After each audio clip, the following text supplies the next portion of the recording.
I felt like I needed subtitles for some of his rant scenes. I think I watched it with subtitles. Oh, you did? You're lucky then. Because, yeah, the scene where he's like choking out that other Hollywood magician guy or whatever. And it would roll in the street, and a truck would squish it, and the blood would splatter everywhere.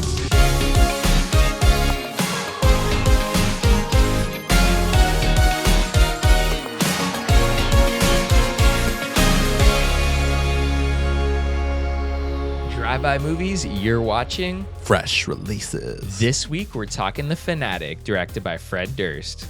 Wait! Out of your mind.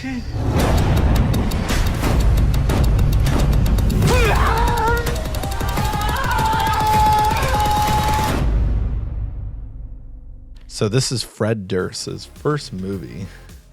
It's really his directorial debut, because I guess, honestly thought, like, okay, John Travolta's in it. Maybe he's been doing... Produced by John Travolta, excuse you, also. This is a passion project. I think whenever he's in a movie, it's just automatic. Okay, like, especially when he's, like, literally carrying the movie. Yeah. Do you think Fred Durst and John Travolta are just, like, neighbors or something? Like, how did they, like... I think he's a fan of Limp Bizkit, let's be honest. Maybe, yeah. Fred Durst, he did co-write the movie. He came up with the story, co-wrote it with someone else. I didn't really look into the other co-writer for this movie. I think Fred did an extraordinary job writing this and directing it. He's a top artist. This guy is the real deal. Fred has the qualities, attributes that all the great directors have. This movie and this performance is like nothing I've seen before.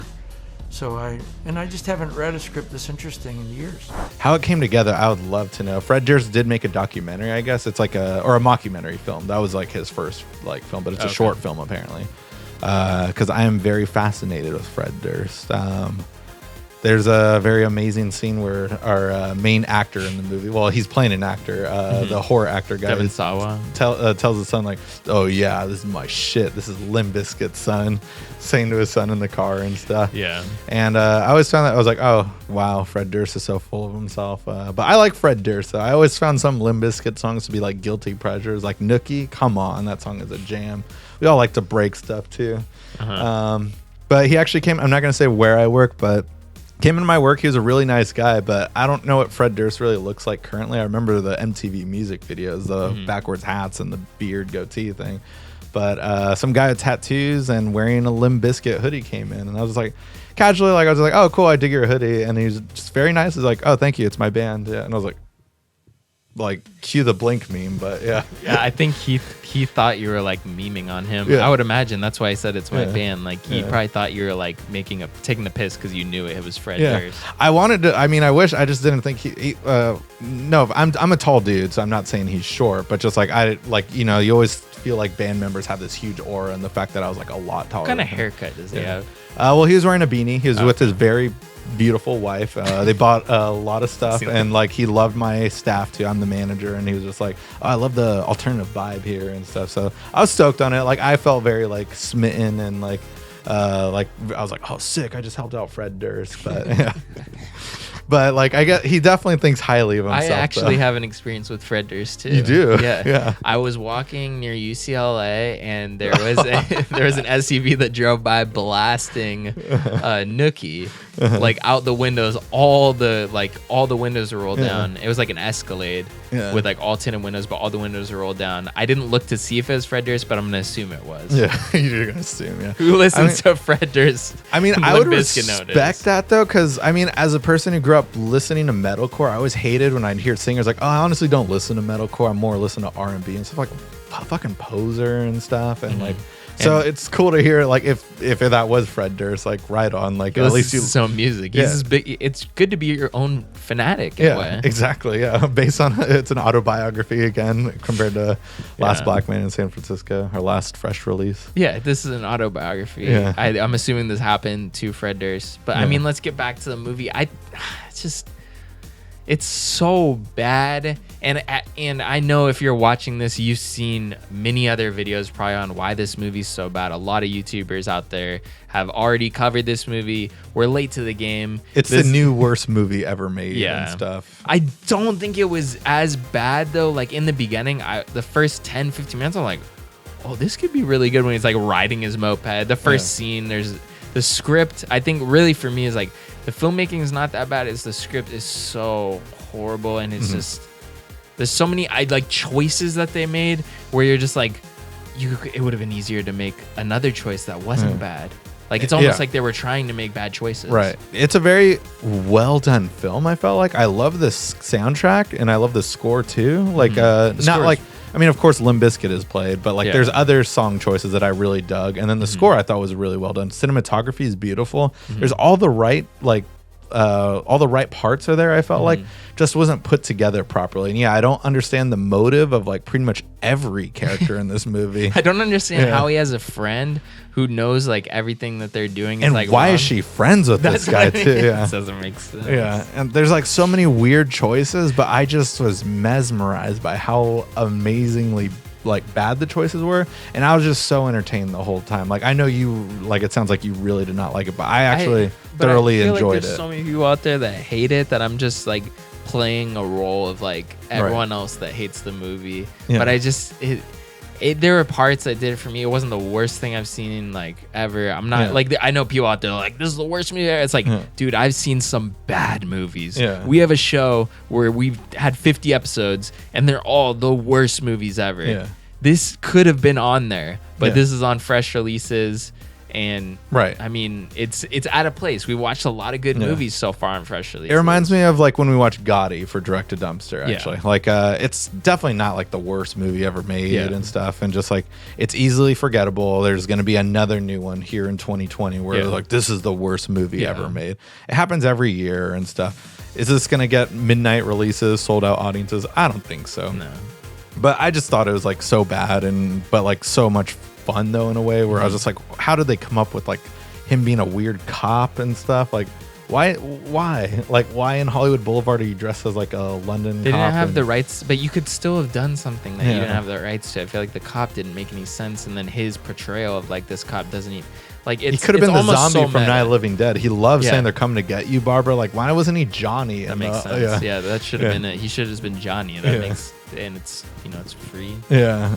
The ending of this movie I just found hilarious too. Just like, why does the actor get framed for the maid that he was having an affair with? I didn't. Oh my god! I forgot about that maid. Honestly, like that was a big pivotal scene, like in the like climactic scene, and like he kills her by accident. But it doesn't really come back towards like it doesn't come back actually. It just comes back where the actor gets blamed for it. So everyone's been talking about John Travolta's performance, whether you like it good or bad. I mean, I'm gonna leave that.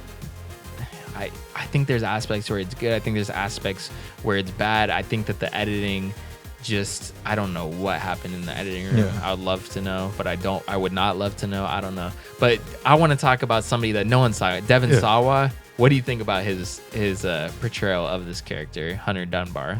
Devin Sawa. I mean, he plays. I mean, it's not like he's a bad actor or anything. I feel like, but he plays the part of like just the dick role. Like, there's no one to really like in this movie. That's what makes this movie kind of like hard to watch at times because, in a way, you feel bad for John Travolta because there are people like this who have to make it and definitely need help and stuff, but have to make like a life for themselves somehow, but like you don't sympathize with him because he's crossing so many boundaries. But then Devin Sawa, you want to feel bad for him because he's getting stalked, but like also at the same time he's just not a nice dude too. Like but I love that for me he's like a comic book villain. And I think that it's like he was so over the top that he almost makes the movie as much like John Travolta makes it, but he makes it into like this pulpy kind of thing that like gives it that extra leg. Like he's bad in the movie, but I think he knows that the movie's just shit, that he's like, I'm gonna go full pull. I'm playing this shitty like huge movie star but only does shitty horror movies.